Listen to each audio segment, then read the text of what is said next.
300 বছর আগে অনেক জঙ্গল ছিল, বন জঙ্গলের মধ্যে উনি মা ভাসেছিল, এই জন্য মায়ের নাম ভাসানকালী। এই মা ভাসানকালী ভাষা জিনিস কোথায় থেকে আসছে আমরা নিজে বলতে পারবো না। আত্রাই নদীতে ভাসে আসছে, এটা আসছে উত্তর দিক থেকে। ভাসানকালীর 7 দিন 7 জায়গা তারা থাপি হয়েছে। কে কিভাবে গেছে আমার টাইমে জঙ্গলের মধ্যে আমার থানে টাইম পাশে, এটা পাশে আমাদের তার দাদুরা মনে করে আমার বাপের বাপ তার বাপ মনে করে 300 বছর আগেকার, আরো বেশি হবে। কিন্তু এইটুকু পাওয়া গেছে, তখন থান টানতে ছিল এমনি ডুবাই ছিল, তখন থেকে ওখানে পাওয়ার পর থেকে এটা ভাসানকালীর নাম।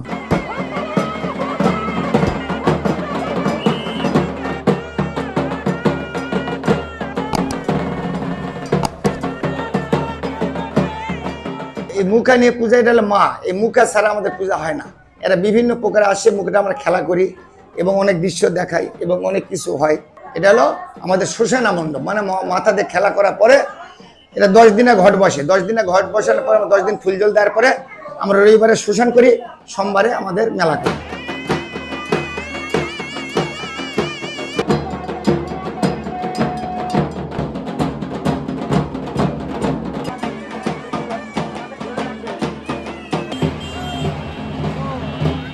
ভাসানকালী আছে, মশানকালী আছে, সুরকালী আছে। এই 3টা থান আমাদের নদীর কিনারাতে আছে। এই যে মাসনাটা উনি অনেক অত্যাচার, ওকে কোনো মুখে দড়ি ছাড়া বাঁধা হয়, যাকে বেঁধে দিই তাই খুলতে পারে না, মন্ত্রের দ্বারা বাঁধা হয়। এই মাসনা অনেক সে ক্ষমতা।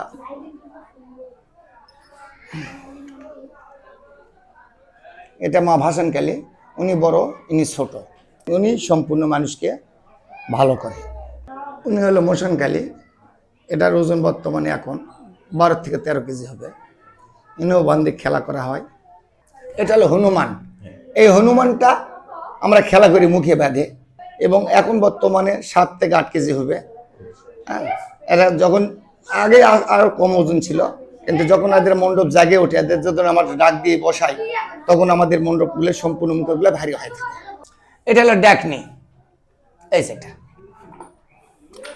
এই ডাকনি বিভিন্ন পথ থেকে উনি খারাপ খেলা দেখায় এবং সম্পূর্ণ সবকিছু করে। ছোটটা হলো অনেক সময় আমরা যখন খেলাধুলা করি ছোট বাচ্চাদের লাগানো হয়।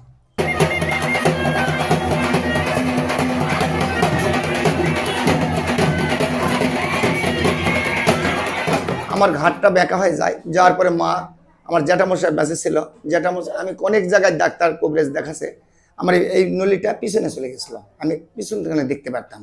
দেখানোর পরে অনেক জায়গায় দেখানোর পরে সোজা করতে পারেনি বা কিছু করতে পারেনি। তখন স্বপ্নে দেখাচ্ছে যে তোর সওয়াল ভালো হবে, তোর নাতি ভালো হবে, এই আমার এখানকার তেল নিয়ে যে পরালে তোর নাতির ঘাড় সোজা আসবে। তখন থেকে আমি এখানকার তেল নিয়ে যাই আমি পরাই, আমার ঘাড় সোজা আসছে। তারপর থেকে আমার কি হয়েছে আমি নিজে বলতে পারবো না, সেই মা নিজেই ভর দেয়, ভর নিজে মা আসে, আমি সব কিছু বলতে পারি।